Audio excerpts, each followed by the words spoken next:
Well, good evening, ladies and gentlemen. I'm Bruce McDonald. Last time I checked, that's the name they gave me. That's what's on my birth certificate. I'm not really Bruce McDonald, but you know, we have to go along to get along, right? It's 9:25 p.m. on Tuesday, the 5th of August. And what you watched there was a short video that I prepared, which is the Barbelia National Park, which is where my earthbag compound pretty much borders that park. It's actually about 6 kilometers away, but it is considered the most inaccessible national park in Costa Rica. There is only one road going to it. It takes an inordinately long period of time to get there driving, and the majority of the road is dirt road, and it's about kind of like my mountain road, if not worse. But it's about 30 kilometers of dirt road to get there, and then you get to what's called the guard station.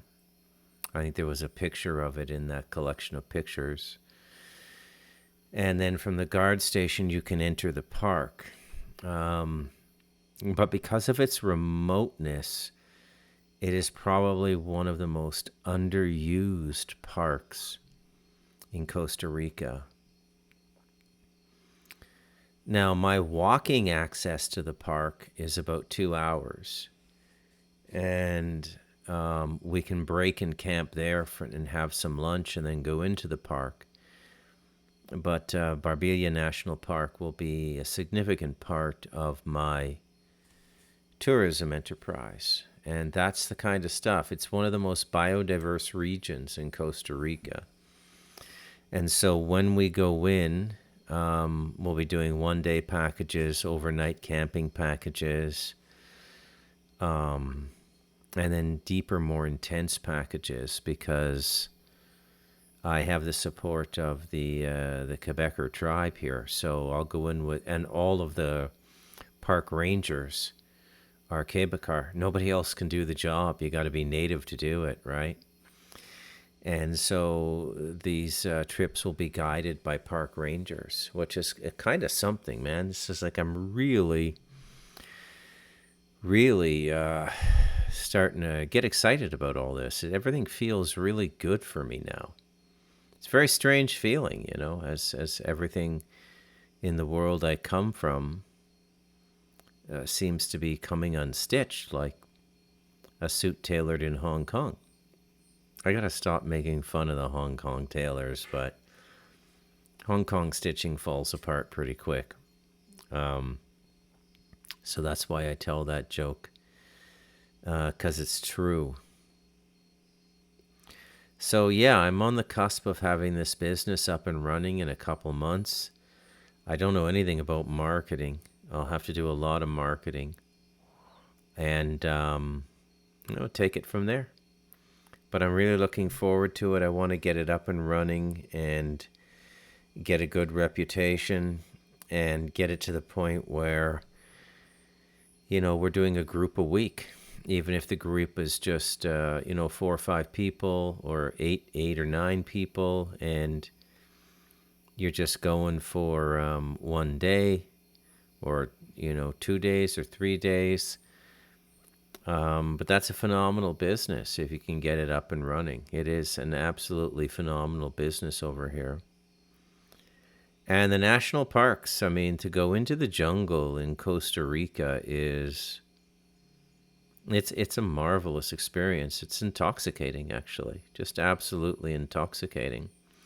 And when you get into a big national park, I think the Barbelia is about 30,000 acres. And like I said, there's no access. There's no roads to this park except the one. And a lot of tours don't go there because it's so hard. It's easier to get there from my property than it is from the one road going there. That's how hard it is to get there.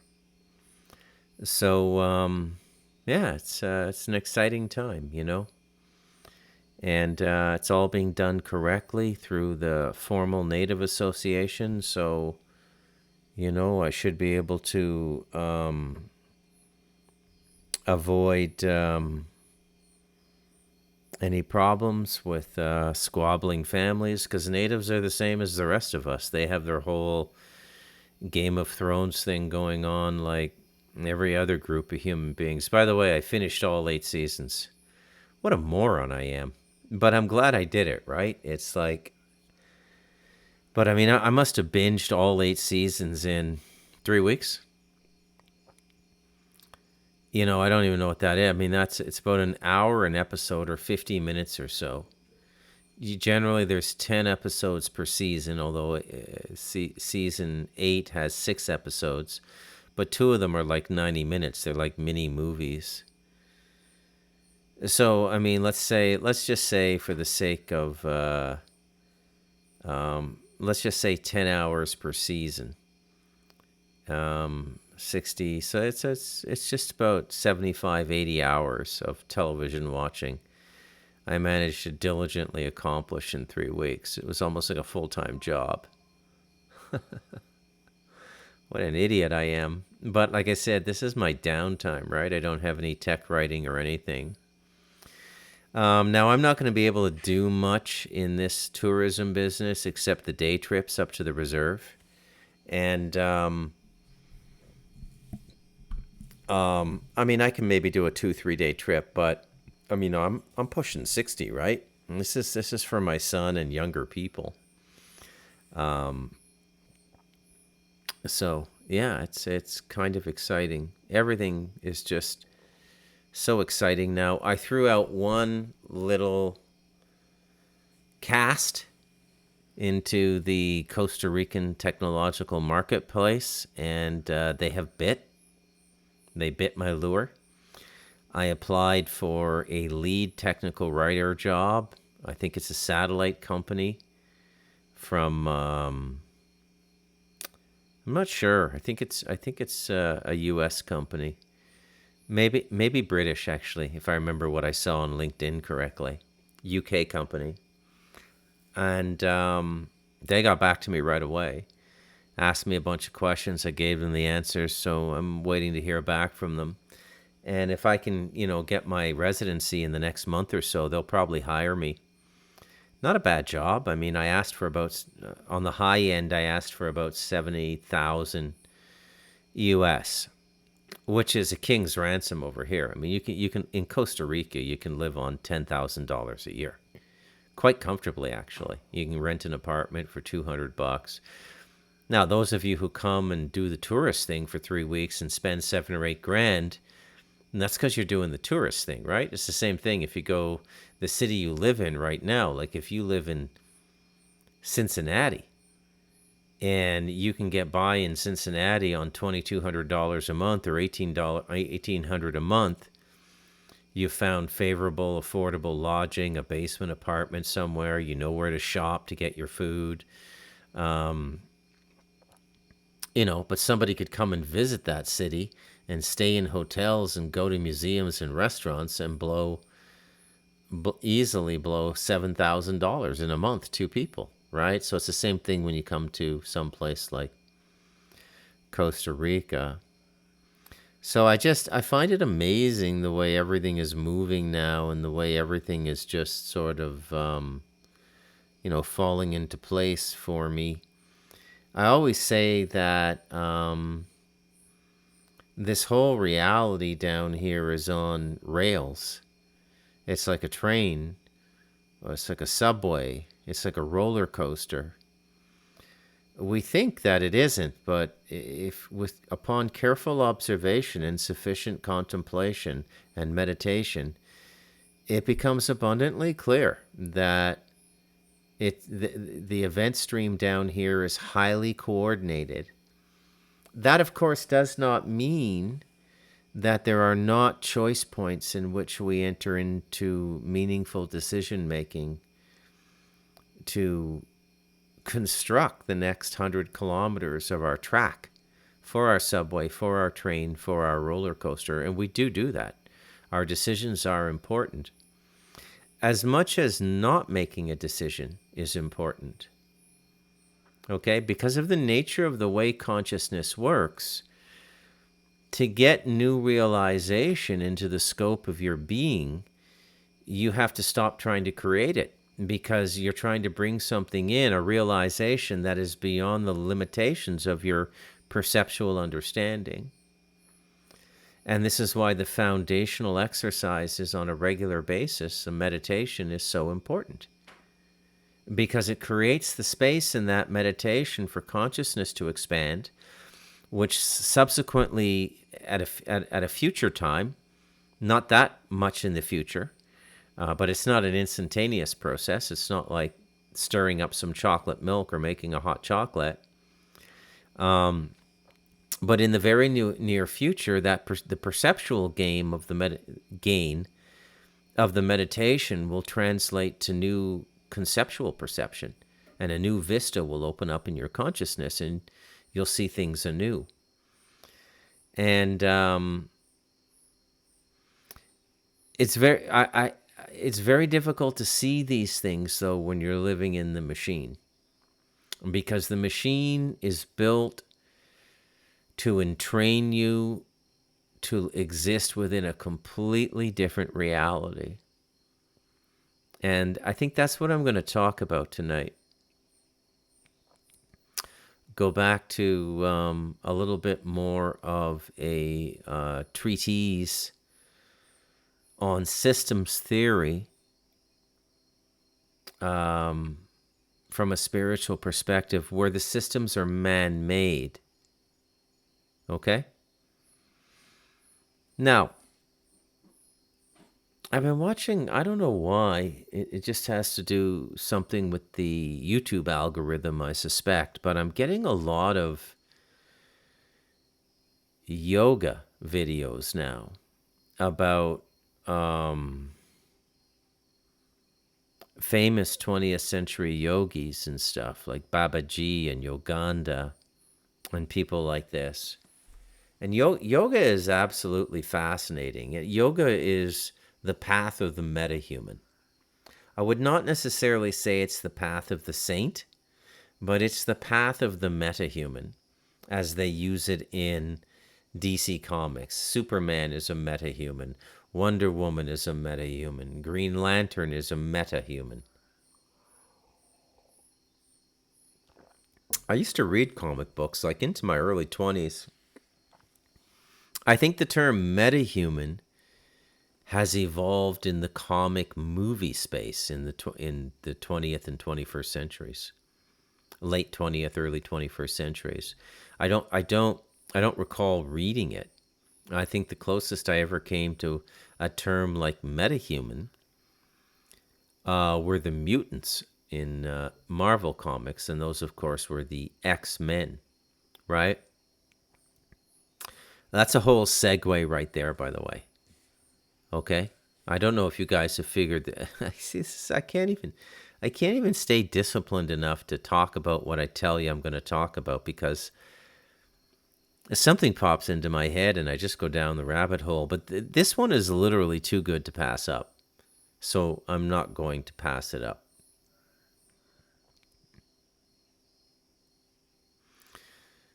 So I would say that it's very difficult to not have engaged the comic book world in the last 20 years or so. You could even go to 30 years. Let me... Hang on a sec. I'll just ask Gemini. It's generally more efficient. When did the first Michael Keaton Batman movie come out? This was one of the first comic book movies, I think. 1989, June 23rd, 1989. So we're into like 35 years of comic book movies, which is very interesting. But they didn't really... When was Marvel Studios formed?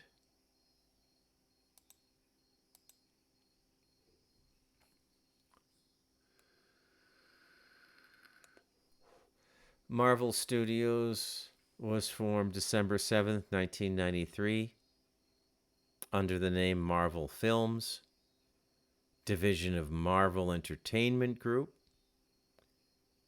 Name was later changed to Marvel Studios in 1996. So the key developments were in 93, the company was founded as Marvel Films to produce content based on Marvel comic characters. I think that was actually Stan Lee who formed that company. In 96, it's rebranded as Marvel Studios. And during this period, the studio primarily licensed its characters to other companies for film and television production. Oh, yeah. So here in 2005, Marvel Studios secured financing to produce its own films, leading to the creation of the Marvel Cinematic Universe, the MCU. In 2008, the first film in the MCU, Iron Man, was released, marking a significant turning point for the studio. So it all comes about around 2008. So it's relatively new phenomenon, right? So Stan Lee did his licensing in 93. Nothing really happens until 2008, which is like 15 years later. That's the way it goes in show business. And I heard rumors that Stan Lee really, really got screwed over. But that's not what I'm here to talk about. Now,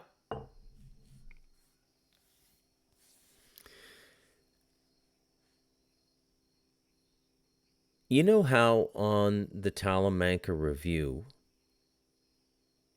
I always try to express and expound upon the law. Okay?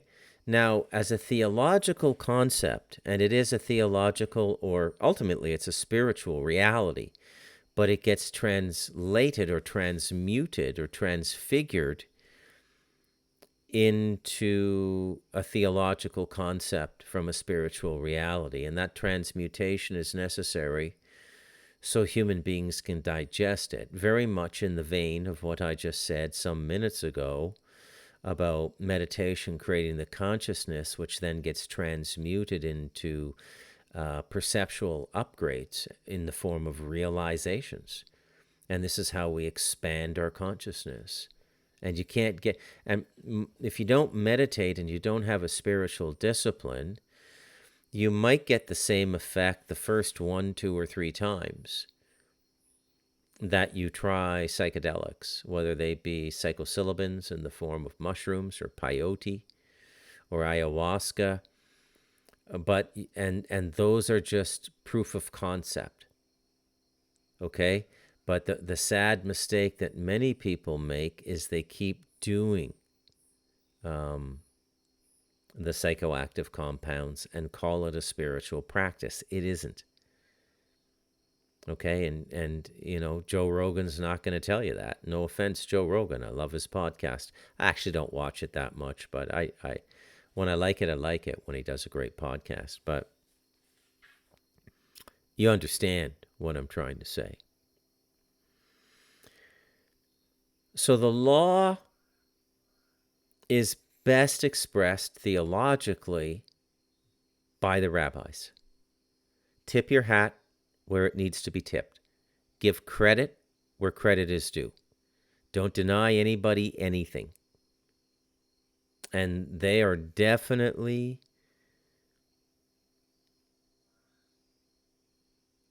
the leaders in the exposition of spiritual law as theological concept in the form of their debate, writing, and theorization crystallized into formulation in the rabbinical process of the intergenerational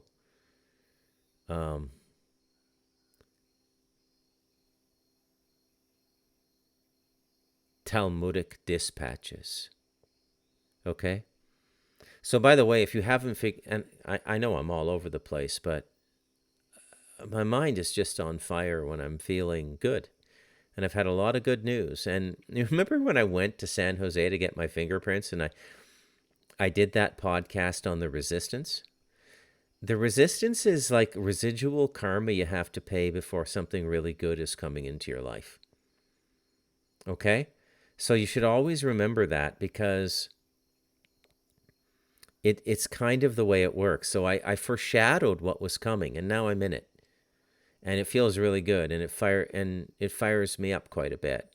I mean, as much as I can get fired up. I'm not a guy that lives through the emotions, really. The heart and the emotions are not necessarily the same thing. But it is fair to say that in a certain class of law, especially as it pertains to human transactions, the Jews have done a brilliant service of expounding upon that. And in some measure, I think because of that specialization they've provided to the human race, you could say that spiritually they do deserve to be in control of money, because money is as a principle of social coordination is an extension of the law, the spiritual law. But of course, they've completely fucked it up through greed, avarice, and rampant egotism, which is the nature of the chosen people. Yeah, I can do that. I can spend 5 minutes flattering a people and then just cut them off at the knees and put them right back in their place. But we have to be fair. Fairness is a quality that I'm very much attached to. Very much attached to. People find it very surprising that I support the Third Temple. Okay, even knowing what it is and what it's going to do, but I think it's a growth cycle for the human race, and we have to go through it. But from the perspective of fairness, I support the temple because they've worked very hard to get it. It's very meaningful to them. Okay, to the rest of the world, or minus the Arab world, I don't even think the Arab world cares that much about the Alaska Mosque. But they deserve their temple, man. They deserve the wholeness of their culture as it existed up until 72 AD when the Romans, you know, kind of cranked their neck like a chicken. Not to be disrespectful. But they deserve it. And you have to be fair. Okay? Doesn't matter whether you like the people, don't like the people. Being fair is a spiritual principle. Okay? It's the sign of a mature person. And in my opinion, Jewish culture deserves its third temple of Solomon. Okay? Not in favor of it, not in favor of blood magic and all the crazy shit they're going to get up to in there, but they deserve it. They absolutely deserve it. They've been unyieldingly patient in pursuit of it. It makes them whole, heals a lot of their trauma. So give it to them. You know, you got to be fair in life. Now, the more esoteric law, like the law of disclosure. And what is the law of disclosure? So if you're going to do something and it's going to affect many more people other than yourself, okay? You have to disclose what you're going to do. It's a universal principle. Magicians call it the revelation of the method, but that's just some jerk-off bullshit. And magicians are fucking morons, by the way. They're the rotten fruit on the tree of life. Okay? They're the fruit with the worm in it. They're shitheels, all of them. Anton LaVey, Aleister Crowley, Jack Parsons, L. Ron Hubbard. These are the great magicians of the 20th century. No offense if you're in Scientology, and I will concede, Hubbard brought some interesting consciousness technology into the world. Okay? He did. What Scientology is today is not a reflection of what he did. The hell, I don't think I've done an all over the place podcast like this in some time. I feel like I'm just, I don't know. Anyways, the law is what we're talking about and the importance of the law, right? And the law is important. So one of the aspects of law is disclosure, and this is about the free will. Okay? Now, primarily, it's for the other human beings that are going to be affected by your action. Okay? Cue the ducks. Bruce wants to podcast. Hello!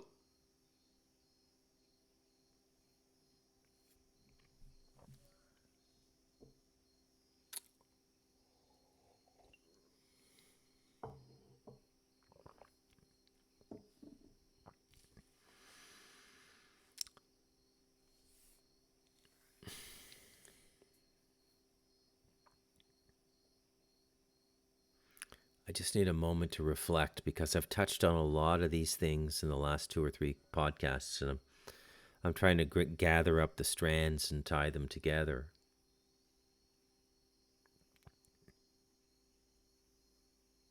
So I defined evil as having something done to you completely against your will. Okay? So that's the definition of evil. But if your karma, if an action you perpetrated for equalization requires that you have your will suborned, you be humiliated and you put in your place, it's not really evil, it's just karma. And that applies to collectives, epochs, zeitgeists, tribes, nations, peoples, and the whole human race. Okay? There are certain things we all go through together as a human race. One of the things that we're going to go... environment is global karma now. Be very careful not to misinterpret what I said. I'm not endorsing climate change or any of the propaganda that I have denigrated in previous podcasts. But the physical environment we live in now is global karma. So when China sends a missile up and blows up a satellite in low orbit, they create space pollution in the form of microparticles that can rip through other countries' satellites. So they're polluting the whole environment of space. Okay? We share the waterways of the world. Polluting them is global karma. And we're all going to pay a price at some point. Okay? Well, I'd say we're paying it now, but climate change itself is not really a thing. But environment is a karmic factor given the production, resource utility, and expansion of the human race in the last 120, 150 years is a karmic dilemma at this point, okay? And those kinds of karmic dilemmas are generally handed to the most negative people alive because nobody else wants to deal with it because it's the solution is so ugly, okay? You see what I did there? I just tagged the Left Hand, Right Hand, One Body podcast. I'm getting good at this referencing the library of the Telemancer Review. So one of the spiritual laws is disclosure if you're going to do something that's going to affect a lot of people other than yourself. Okay? And some of the things that have been going on that I talk about in The Devil in Us, a memoir of you and me, and if you haven't read it, please do. You can pick it up as an EPUB for $9.99 and read it on your tablet. Right. By the way, I'm just loving this tablet, man. I've downloaded the collected poems of Wallace Stevens, the collected poems of William Carlos Williams, the collected poems of Philip Larkin. I've downloaded all of Paul Auster's novels. I've downloaded all of Emily Dickinson's poetry. I've downloaded all of the nonfiction and poetry of Ted Hughes. It's like I have a magnificent library right in my hand in the form of this unbelievable iPad M3. This is one of the better investments I've made. If you're reading, the battery will go like 14, 15 hours, maybe 24 hours if you don't do anything else. And I can just sit and read poetry. I've got the massive, beautiful spiritual library. I found all the major works of Ibn Arabi, my favorite Muslim mystic from 1182, I think is when he died. 12th century mystic. And yes, Islam has produced profound spiritual figures, okay? Especially in the Sufi tradition. It got very corrupted, though. And not many people know this, but the guy that started Sabbatean Judaism actually created a path of Sufism, the Mevlevi path. He massively corrupted it about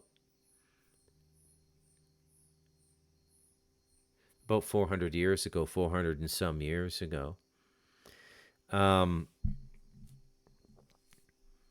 So we're talking about disclosure. Now, I want you to think about everything I talk about that's happened since 1947, the things that I talk about in The Devil in Us. In the middle part, the beginning and the end are my story, and they weave into the whole story of the First World and North America in the 20th century and early 21st century.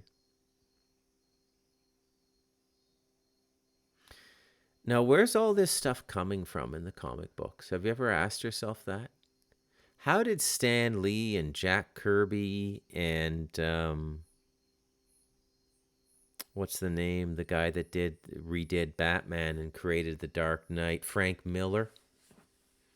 There's all these extraordinary people that came into the comic book world in the 80s and 90s, starting in the 70s and the 80s.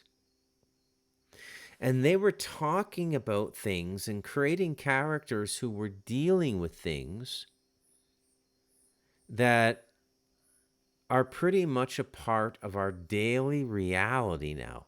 And they're no longer fiction. Right? You got the Silver Surfer coming from another galaxy. They just picked up on this in the new Fantastic Four movie. The Silver Surfer is the herald of Galactus, and Galactus is the destroyer of worlds. Now, you could say, oh, Bruce, I think you're being a bit dramatic there. You know, Jack Kirby and Stan Lee, they weren't being fed information by DARPA. Yeah, they were. Because I'll tell you something. When they want to meet the lawful requirement of disclosure. Okay, so there's lawful requirement of disclosure. Okay? Now, I've said this before, but it's worth reviewing again.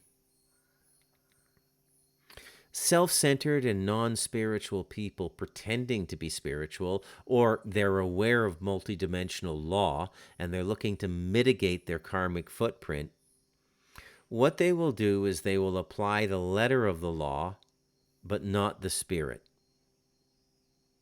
Okay? I'll give you an example of what I mean. The law says thou shalt not kill. Let's just say thou shalt not, you should not murder. That's spiritual law. You should not take the life of another human being outside of a civic duty as a police officer or a soldier or what have you. But even then it's bad. It's not good. You don't escape the karma. So thou shalt not kill, you should not kill, okay? And as a general rule, let's just say you're going about business in New York City or something, that you shouldn't kill, right? Now, a person who's mindful of the law in a non-spiritual way, a sort of magical mitigation way, self-centered way, what they will do is they will try to literalize that law as much as possible. And basically you end up, I call this the Dershowitz phase of the law.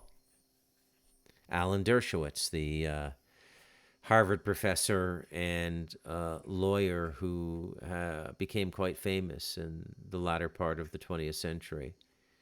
I think he defended somebody, Klaus von Bülow or somebody. There was a movie made about it with Jeremy Irons. He probably murdered his wife, but Dershowitz got him off.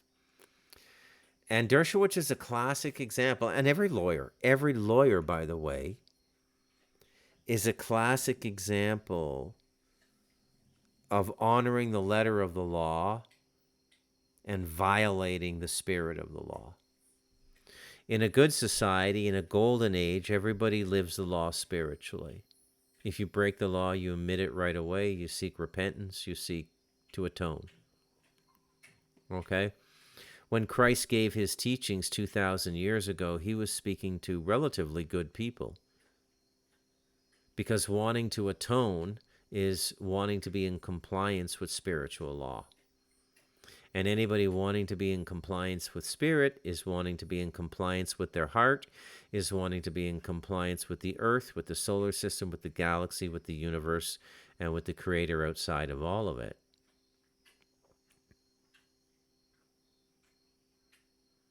We are certainly no longer dealing with good people in the human race. And I don't mean to be a cynic, and I don't mean to speak negatively, but people are shit now. Way worse than they were 2,000 years ago. Okay? So the person who lives the letter of the law but violates the spirit, if they wanted somebody done away with who was in their way in a business transaction, let's say, they wanted to buy a piece of property in New York to tear the building down and do a redevelopment there. And no, I'm not talking about Donald Trump. I'm just creating an example. They would follow the letter of the law and not hire somebody to kill the person who wasn't selling so they could build. But that very same person, if they came into knowledge that something was going to kill that person, they would not warn them.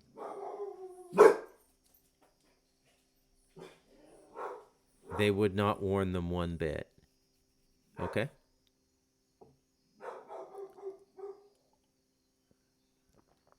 Which is another sin, right? You should help people when they need your help. You should give them warning when they need warning. And so that person, in their rigid, literal interpretation of scripture or religious law, would say, I did not kill. I have nothing to atone for. And it's false. It's a lie. They allowed somebody to be killed because it benefited them materially.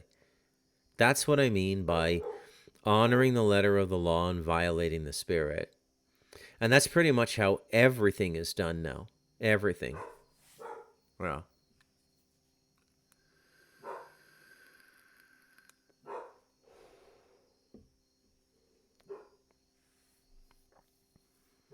pretty much how everything is done now.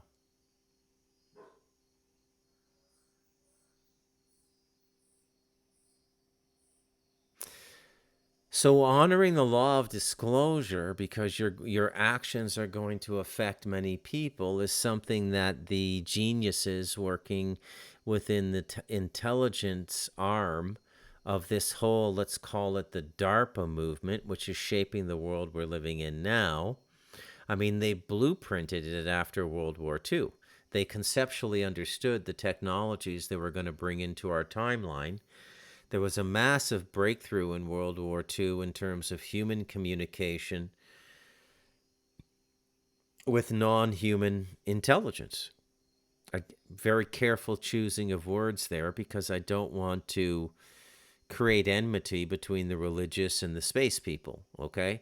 Just say non-human intelligence, not in a body, but it's an object intelligence. You know, awakened imagination. Well, awakened imagination allows object intelligence to speak to consciousness without a physical manifestation, without a body, without somebody being incarnate and being a part of your timeline, so to speak.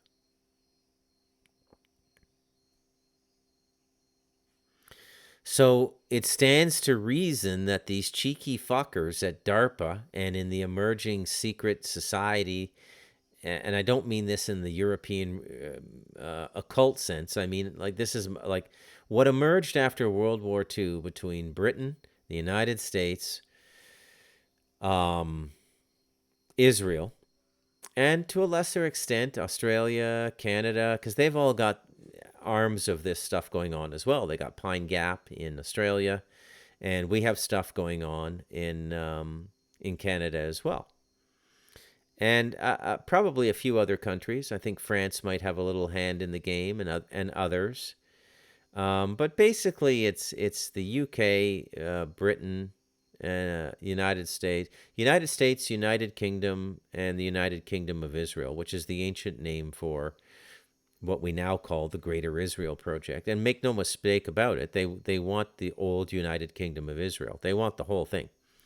That's why they're killing everybody in there. And don't tell me they're not killing everybody for territory. It's exactly what they're doing. While diaspora Jews are making dumb Christian Gentiles feel guilty about doing the exact same fucking thing 350 years ago, which we've been diligently trying to repent for since the Indian Acts were written in the early 20th century in America and the United States and Australia.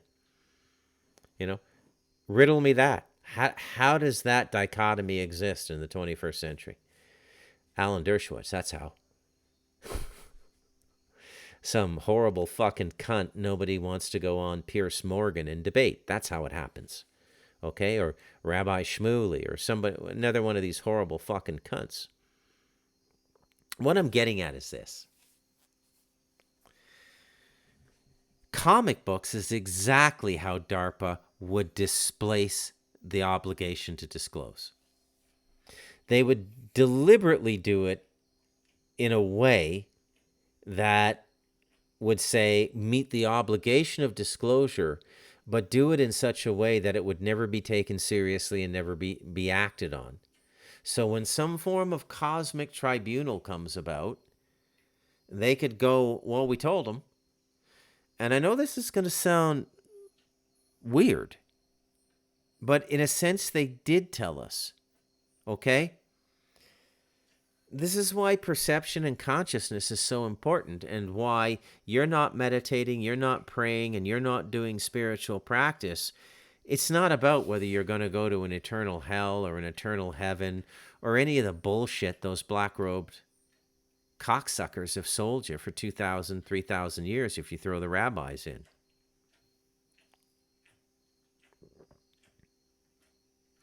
It's about not developing your own consciousness to meaningfully participate in your time here and meaningfully create the time you're going to have when you leave the body. That's what it's about. Nothing else.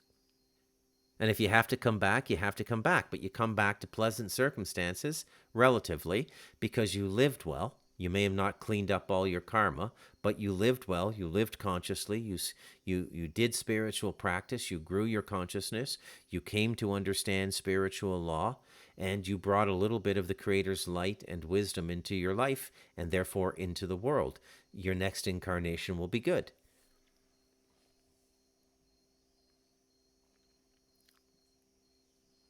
But that's why they do disclosure that way. And they do it with everything now, right? It's like, even when you look at the legal contract on a subscription or purchase to something, the most important stuff in the contract is in a 4 or a 6-point font. You got to get a magnifying glass to read it. All the stuff in 12-point font is the stuff they want you to read. This is what this new iPhone can do. Blah, blah, blah, blah, blah, blah. The 6-point font is like, Apple reserves the right to access communication technology within this device at its discretion. Ergo, we're going to spy on you. Right? And ultimately, what it's created is a profoundly dishonest society. And I think the 20th century and the Cold War was created just to justify this paranoia and justify this way of doing things, because I think at the end of the day, they're all in on it together, including China. Everybody at a leadership level, they're all in on it together. They're all in on fucking the human race over together. They've all been... I think every significant nation in the world now is being led by a human-reptilian hybrid, basically, is what I'm trying to say. Okay? They're everywhere. We are in the midst of a spiritual invasion or takeover right now. It ain't. I keep saying on the Talamanca Review, it's not going to be the ships landing on the White House lawn.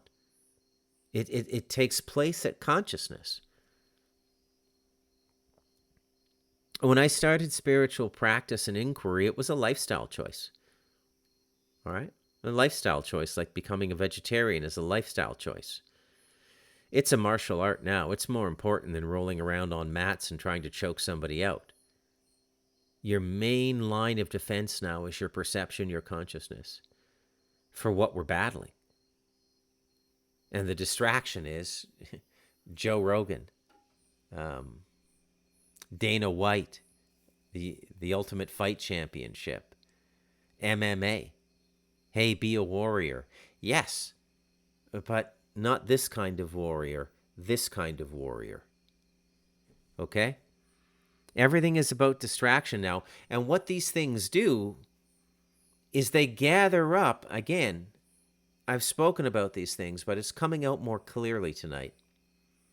What they do is they gather up the tension inside your consciousness, your intuitive warning system that you can't quite figure out with your frontal mind because it's so compromised with all the societal programming we live with. And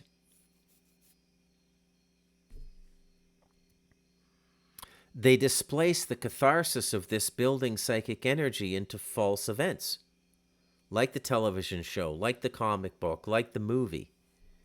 So the energy that builds up that should be displacing into the timeline to disrupt what these evil fuckers are trying to do is dissipated in a false catharsis, right?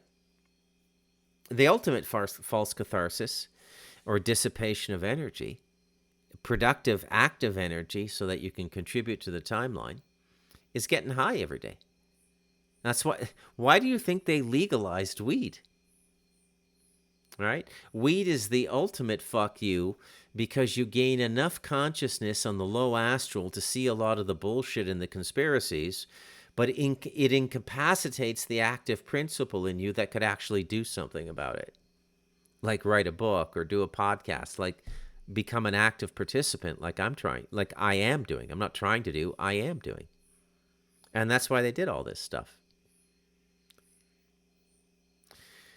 Yeah, that's amazing. I did not commence today's podcast with an intent to explain comic books to you, but if you look at those movies, and everybody's seen them now, even if you're generally women don't care for comic book movies, they're very male centric. But if you have a husband or a boyfriend, you've seen them, right? You got Thor.